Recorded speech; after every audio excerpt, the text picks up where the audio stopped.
Hi all, welcome to football arena. തകർപ്പൻ പ്രകടനമാണ് ഈ സീസണിൽ ഉടനീളം FC ബാഴ്സലോണ പുറത്തെടുത്തിട്ടുള്ളത്. 3 കിരീടങ്ങൾ അവർ സ്വന്തമാക്കി കഴിഞ്ഞിട്ടുണ്ട്. യുവേഫ ചാമ്പ്യൻസ് ലീഗിൽ കിരീട സാധ്യത ബാഴ്സയ്ക്ക് കൽപ്പിക്കപ്പെട്ടിരുന്നു. പക്ഷേ ദൗർഭാഗ്യവശാൽ അവർക്ക് പുറത്താവേണ്ടി വന്നു. എന്നിരുന്നാലും ഹാൻസി ഫ്ലിക്കിന് കീഴിൽ ശക്തമായ ഒരു തിരിച്ചുവരവാണ് ഈ സീസണിൽ FC ബാഴ്സലോണ നടത്തിയിട്ടുള്ളത്. ഏതായാലും പ്രമുഖ സ്പാനിഷ് മാധ്യമമായ ഡയാരിയോ സ്പോർട്ട് ഇതുമായി ബന്ധപ്പെട്ടുകൊണ്ട് ഒരു റിപ്പോർട്ട് പ്രസിദ്ധീകരിച്ചിട്ടുണ്ട്. അതായത് വരുന്ന സമ്മറിൽ പല താരങ്ങൾക്കും ബാഴ്സ വിടേണ്ടി വന്നേക്കും എന്നാണ് ഇവർ അവകാശപ്പെടുന്നത്.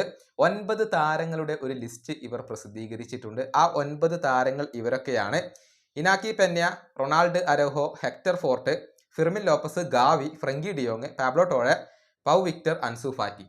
ഈ 9 താരങ്ങളിൽ പലർക്കും ക്ലബ്ബ് വിടേണ്ടി വന്നേക്കും എന്നാണ് സ്പോർട്ട് റിപ്പോർട്ട് ചെയ്തിട്ടുള്ളത്. പക്ഷെ ഇവർ കൺഫേം ചെയ്യുന്നില്ല.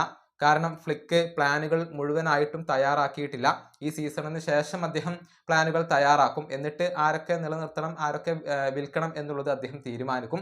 പക്ഷേ ഈ 9 താരങ്ങളിൽ പലരും അല്ലെങ്കിൽ ഭൂരിഭാഗം പേരും ക്ലബിന് പുറത്തേക്ക് പോവും എന്നാണ് ഇപ്പോൾ ഇവർ അവകാശപ്പെടുന്നത്. ക്ലബിന്റെ ആ ഒരു സാമ്പത്തിക സ്ഥിതി മെച്ചപ്പെടുത്തുക എന്ന ഒരു ലക്ഷ്യം കൂടി ഇതിന് പിറകിലുണ്ട്. റൊണാൾഡ് അരോഹോ അതുപോലെ തന്നെ ഗാവി എന്നിവരുടെ കാര്യത്തിൽ നേരത്തെ FC ബാഴ്സലോണക്ക് ഒരൊറ്റ തീരുമാനം മാത്രമേ ഉണ്ടായിരുന്നുള്ളൂ, നിലനിർത്തും എന്നുള്ളത്.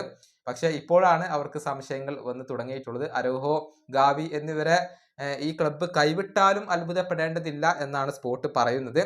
അതേസമയം കുറച്ച് താരങ്ങളെ കൊണ്ടുവരാനും ഇപ്പോൾ FC ബാഴ്സലോണക്ക് പ്ലാനുകൾ ഉണ്ട്. ചില പൊസിഷനുകൾ ശക്തിപ്പെടുത്താൻ അവർ തീരുമാനിച്ചിട്ടുണ്ട്.